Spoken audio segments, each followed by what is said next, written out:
Hello aspirants. तो NEET 2025 में अब कहने के लिए 6 महीने बचे हुए हैं। जैसे इधर 2 महीने हो गए, नवंबर दिसंबर, नवंबर भी अब जाने पे ही है, और उधर 4 महीने हो गए, ठीक है। तो 2 4 6 महीने। लेकिन मैं आपको कहूँगा कि अगर आप एक सीरियस एस्पिरेंट हो तो आपके लिए अभी 4 या साढ़े 4 ही महीने बचे होंगे, बिकॉज़ आपका जो बाकी का टाइम है वो आपके मॉक टेस्ट में यानी फुल सिलेबस टेस्ट में ऐसे में जाएगा, रिवीजन में, टेस्ट के एनालिसिस में, ऐसे में चला जाएगा, ठीक है। अगर आप एक सीरियस एस्पिरेंट हो, ठीक है, तो आपका सिलेबस 4 साढ़े 4 महीने में ऑलमोस्ट कंप्लीट हो ही जाना चाहिए, ठीक है। लेकिन अभी जो टाइम है ना वो बहुत क्रूशियल टाइम चलता है। अभी कुछ मेन प्रॉब्लम्स आती हैं जो मैंने भी फेस की थी, ठीक है। जैसे कि सिली मिस्टेक्स हो जाना, मॉक टेस्ट में मार्क्स कम आने, और टेस्ट एनालिसिस करने में थोड़ी गलती हो जाती है, रिवीजन नहीं कर पाते हैं, ये सारी चीज़ें। लेकिन इन सब का जो मेन रूट होता है, मेन कारण जिसकी वजह से गलतियां होती हैं, वो है बैकलॉग्स। बैकलॉग्स टॉपिक का हो सकता है, टॉपिक छूट जाता है हमारा, तो इस वजह से क्वेश्चंस नहीं हो पाते। कभी चैप्टर तो कभी पूरा सब्जेक्ट या यूनिट ही छूट जाता है, ठीक है। मैं आज की वीडियो पे ऐसे ही डिस्कस करूंगा कि आपके अगर बैकलॉग्स बन रहे हैं या बने हुए हैं, थोड़े से भी हैं, तो आप उसे कैसे कवर कर सकते हो, ठीक है। 3 कैटेगरीज बताऊंगा, 3 कैटेगरी में आप जरूर इंक्लूड हो जाओगे और आराम से अपने बैकलॉग को कंप्लीट कर सकते हो। एक रफली आइडिया हो जाएगा आपको कि आपको करना क्या है, ठीक है। क्योंकि जब बैकलॉग्स हो जाता है तो हम मतलब पहाड़ जैसा हो जाता है कि अब करना क्या है वही नहीं समझ आता। तो मैं आपको एक डायरेक्शन दूंगा, उस पर आपको देखना है कि आप सेट कर रहे हो या नहीं कर रहे हो, ठीक है। तो बैकलॉग्स पर बात करेंगे, 3 कैटेगरीज में मैं डिवाइड करूंगा, 3 कैटेगरीज में, ठीक है। सबसे पहली कैटेगरी है topic wise backlog. Topic wise backlog का क्या मतलब होता है? ये सबसे अच्छा बैकलॉग का टाइप है, मतलब ऐसा बैकलॉग हो तो चल जाएगा, आराम से चल जाएगा, ठीक है। तो टॉपिक वाइज बैकलॉग है कि आपका कोई टॉपिक छूट गया। मान लो जूलॉजी में आपका एक्सक्रीटरी प्रोडक्ट आता है, उसमें आपका किडनी वाला टॉपिक छूट गया, ठीक है। या लास्ट के जो छोटे छोटे टॉपिक्स आते हैं वो छूट गए, क्योंकि लास्ट के टॉपिक्स छूट जाते हैं ऑलमोस्ट, ठीक है। तो लास्ट के टॉपिक्स छूट गए। अब आपको क्या करना है कि जैसे आप रोज पढ़ते हो 8 घंटे, 9 घंटे या 10 घंटे पढ़ते हो, ठीक है। बस थोड़ी सी ये मेहनत करो, रोज आधा या 1 घंटा उस टॉपिक के लिए निकालो, ठीक है।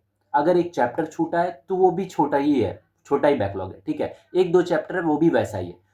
थोड़ा सा टाइम निकालो, आधा घंटा, 1 घंटा टाइम निकालो रोज। मैं नहीं बोल रहा हूं कि तुम्हें क्या करना है कि एक दिन बैठो पूरा बैकलॉग खत्म करो, 2 दिन 3 दिन, ऐसे नहीं। तुम 1 हफ्ते ले लो, 2 हफ्ते ले लो, बट अच्छे से प्रॉपर वे में उसे फिनिश करो, ठीक है। मैं देखता हूं कि बहुत सारे स्टूडेंट क्या मिस्टेक करते हैं कि वो देखते हैं 6 घंटे का चैप्टर है लेकिन बंदे ने 3 घंटे में पढ़ा दिया है, तो हम उससे पढ़ लेते हैं। लेकिन होता क्या है कि अभी तो 3 घंटे में पढ़ लेते हैं, अभी खुश हो जाते हैं, लेकिन बाद में क्या होता है, हमें ईएमआई पे उसे टाइम देना पड़ता है कि हर हफ्ते 2 2 घंटे दे रहे हैं, 2 2 घंटे का लेक्चर देख रहे हैं। तो उससे फायदा है कि एक बार ही आप थोड़ा ज्यादा टाइम दे दो ताकि कभी पढ़ना ही ना पड़े, हमेशा के लिए समझ आ जाए, ठीक है। जैसे अलग सर के लेक्चर्स होते हैं, लंबे होते हैं, बट एक बार समझ आ जाए तो हमेशा के लिए क्लियर हो जाता है। ये है टॉपिक वाइज बैकलॉग। तो अगर आपका कोई टॉपिक बैकलॉग में जा रहा है, रोज थोड़ा सा टाइम निकालो, रोज या 2 दिन पे थोड़ा सा टाइम निकालो, या फिर एक दिन संडे ही निकालो, थोड़ा अच्छा खासा टाइम कवर करो, ठीक है। थोड़ा माइंडसेट प्रिपेयर करो, प्लानिंग करो, आराम से हो जाएगा। मैंने बोला ना ये सबसे अच्छा टाइप है। दूसरा है यकीन बैच स्टूडेंट्स के लिए, मैं थोड़ा सा स्पेशल बता रहा हूँ बिकॉज कि यकीन के जो बच्चे हैं ना उसके लिए एमआर सर ने अभी कहा है, या फिर बाकी टीचर्स भी ऐसे ही करेंगे, कि जैसे जैसे उनका सिलेबस अब एंड पे जाएगा तो वो क्या करेंगे, स्टार्टिंग से रिवीजन चालू करवाएंगे, ठीक है।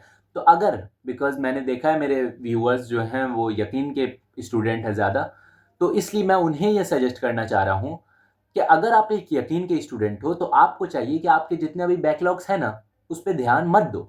आपके जो न्यू लेक्चर्स आ रहे हैं उस पर ध्यान दो और उसे करते जाओ। कुछ दिनों बाद क्या होगा, टीचर खुद रिवीजन करवाएंगे, वो खुद स्टार्टिंग से जब रिवीजन करवाएंगे तब रिवाइज कर लेना आराम से। तो तुम्हारे लिए एक बनी बनाई सब कुछ चीजें हैं, तो तुम्हें ज्यादा टेंशन नहीं लेना है कि तुम बैठ गए कि अब बैकलॉग है इसका, अब क्या करूं क्या करूं, वो टेंशन मत लो, ठीक है।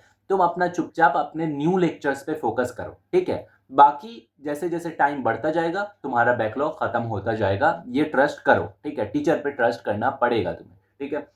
लास्ट जो है ना, बंडल ऑफ बैकलॉग्स हो जाना, जो कि मोस्ट ऑफ दी स्टूडेंट्स का होता है, और अगर थोड़ा सा कहूँ तो ये लोग नॉन सीरियस होते हैं, थोड़े से नॉन सीरियस हो जाते हैं, इस वजह से ऐसा हो जाता है। अब मोर देन 3 वीक्स का, मोर देन 2 वीक्स, 1 महीने 1.5 महीने का अगर बैकलॉग हो जा रहा है, इसका मतलब थोड़ी ज़्यादा दिक्कत आई होगी, इस वजह से तो ऐसा हो गया है। मैं इन लोगों के बारे में बिल्कुल अच्छी सी राय रखता हूँ कि आपके अगर इतने सारे बैकलॉग्स हैं ना, और न्यू लेक्चर भी आपका होगा, आप बैकलॉग्स पे मत ध्यान दो, बैकलॉग्स को छोड़ दो, आराम से छोड़ दो, उसे मत ध्यान दो। आपके जो न्यू लेक्चर्स हो रहे हैं ना उसको प्रॉपर वे में करो, नोट्स बनाओ, क्वेश्चन प्रैक्टिस करो, जो करना है करो, उसको अच्छे से करो।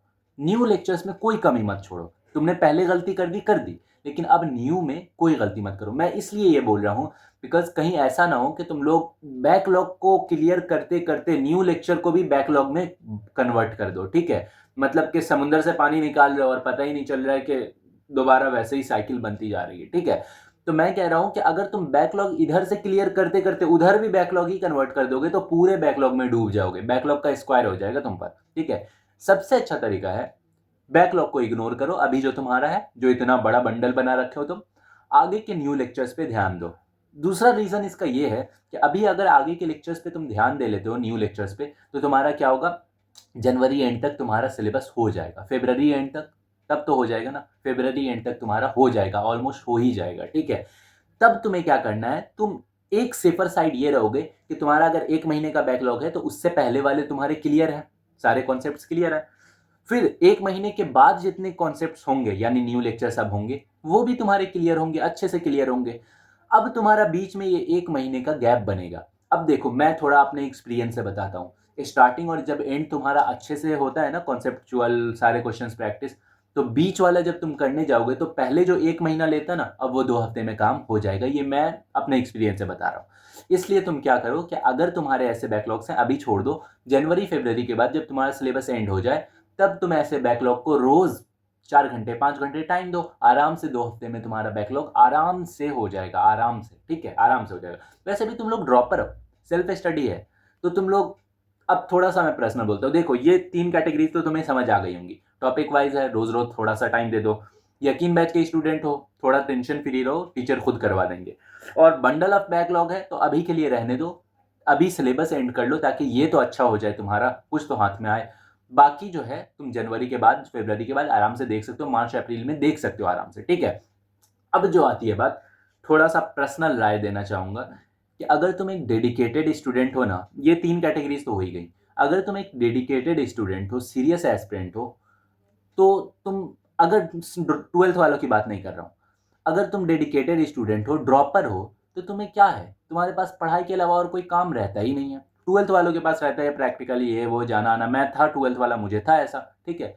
लेकिन मैंने फर्स्ट अटेम्प्ट में सब कुछ मैनेज किया। तो तुम लोग अगर ड्रॉपर हो, तुम्हें सिर्फ पढ़ाई करनी है, तो तुम लोग 24 घंटे में से 7 घंटे 6 घंटे ही अगर सो, आराम से सो, फिर उसके बाद 6 घंटे की क्लासेस कर लो, 7 घंटे की, फिर भी तुम्हारे पास आराम से 12 घंटे तो बचेंगे ना। 12 घंटे, 12 घंटे बचेंगे आराम से। नींद थोड़ा कम कर देना, या फिर 10 घंटे भी अगर बचेंगे तो तुम 8 घंटे अच्छे से पढ़ो, 2 घंटे बैकलॉग को दे सकते हो आराम से। अगर तुम अपनी प्लानिंग, अपनी स्ट्रेटजी खुद से करोगे, आराम से दे सकते हो। अब ये अलग बात है कि तुम वीडियोस स्क्रॉल करते रहो तो फिर तुम्हारा कोई सोल्यूशन नहीं निकलेगा। लेकिन अगर इसी को तुम प्रोडक्टिव वे में देखो तो तुम अपनी प्लानिंग, अपनी स्ट्रेटजी खुद बना सकते हो, अगर तुम एक डेडिकेटेड सीरियस एस्पिरेंट हो, ठीक है। ये कोई भारी बात नहीं होती है कि बैकलॉग हो गया तो उसे कवर कैसे करना है। रोज तुम 10 घंटे पढ़ो, 12 घंटे पढ़ो, 2 घंटे 3 घंटे तुम बैकलॉग के लिए टाइम निकाल दो। लेकिन ये गलती कभी भी मत करना कि तुम आने वाले लेक्चर को कम प्रायोरिटी दो और बैकलॉग को ज्यादा प्रायोरिटी देने लगो। नहीं, पीछे जो गया गया, फ्यूचर को अच्छा करना है, ठीक है। इसलिए जो आने वाले लेक्चर्स हैं उसे सबसे हाईएस्ट प्रायोरिटी पे रखना। ये सारी कुछ बातें थी, इन सारी बातों को पॉइंट कर लेना और अपनी प्लानिंग करो, अपनी स्ट्रेटजी करो। टाइम बहुत कम है, सब बहुत बहुत पढ़ रहे हैं, सब बहुत पढ़ रहे हैं, सब कंपटीशन में हाई है। तुम ही पीछे हो जाओगे अगर तुम बैकलॉग और इन सब में फंसे रह जाओगे, ठीक है। बाकी वीडियो में कुछ भी अच्छा लगा हो तो लाइक ज़रूर कर देना, और टेलीग्राम चैनल का लिंक होगा डिस्क्रिप्शन में, उसे ज़रूर ज्वाइन कर लेना।